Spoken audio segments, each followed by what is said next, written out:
Dengan urutan ceritanya, dia lagi mendoakan, Bapa di surga, bentuklah murid-muridku percaya persis seperti yang kau pikirkan, bukan seperti yang mereka pikirkan.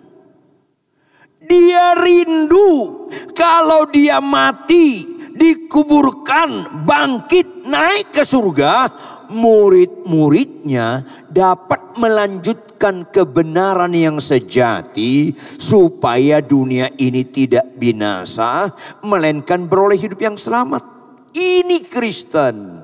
Jangan terlalu menekankan sakit sembuh, yang gak punya mobil dapat mobil, yang gak punya anak dapat anak. Itu lama-lama blunder. Akhirnya banyak orang Kristen kecewa kalau itu akhirnya tidak terjadi. Maka dia berdoa, ayat 24, perhatikan ayat 24. Perahu murid-muridnya sudah beberapa mil jauhnya dari pantai dan mulai ada kesulitan. Sengaja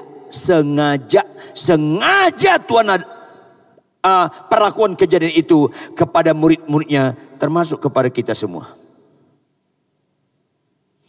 Karena taat dan setia, hidup dalam kebenaran di tengah kesulitan, itu kebenaran sejati Bapak Ibu.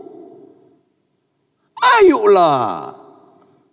Jangan ada di antara kita akhirnya menggenapi banyak yang terpanggil, sedikit yang terpilih. Karena kita kalau menggenapi banyak, kita selesai. Kenapa? Lebih banyak orang gereja suka mujizat-mujizat kesembuhan, suka diberkati berlimpah-limpah ukuran materi, bukan suka supaya jadi pelaku firman Tuhan sampai mati. Bukan itu fokus. Banyak pendeta, banyak orang Kristen akhirnya binasa ke neraka karena fokusnya sekedar 5 roti 2 ikan makan 5.000 orang. Sisa itu bagian-bagian awal. Pelan-pelan pindahlah dari situ kepada mujizat yang terutama. Tetaplah jadi pelaku firman Tuhan. Bagaimanapun sakitnya yang kau alami, tetaplah pelaku firman Tuhan. Itu Kristen. Itu Kristen. Maka angin sakal ini angin yang sangat mengerikan di Danau Galilea. Dia mengombang-ambingkan perahu bukan ke kiri ke kanan, bukan gini.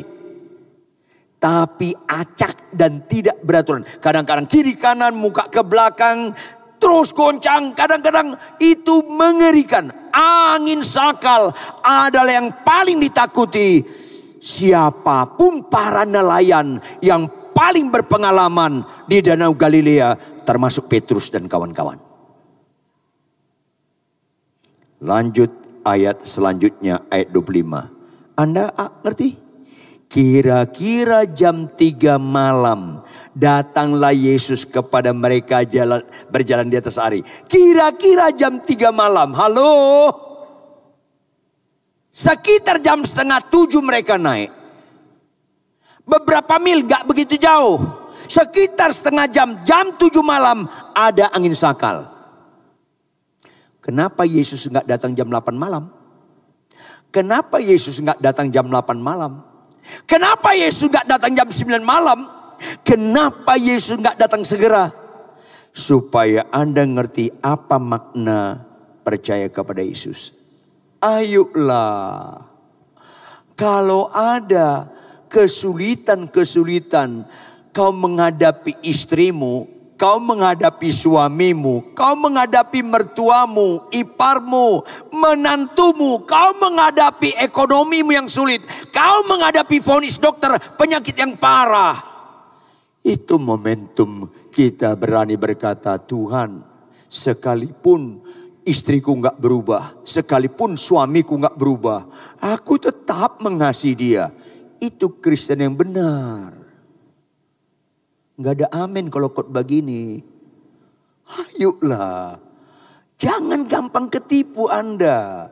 Kalau fokus Anda sakit sembuh, Anda akan ketinggalan. Anda sulit setia ikut Yesus. Sampai-sampai ada pendeta akhirnya cerai. Gara-gara sulit menghadapi istri, sulit menghadapi suami, cerai. Kemudian ada yang berzina, nyeleweng, punya main-main lagi. Ada yang bunuh diri. Ada apa ini?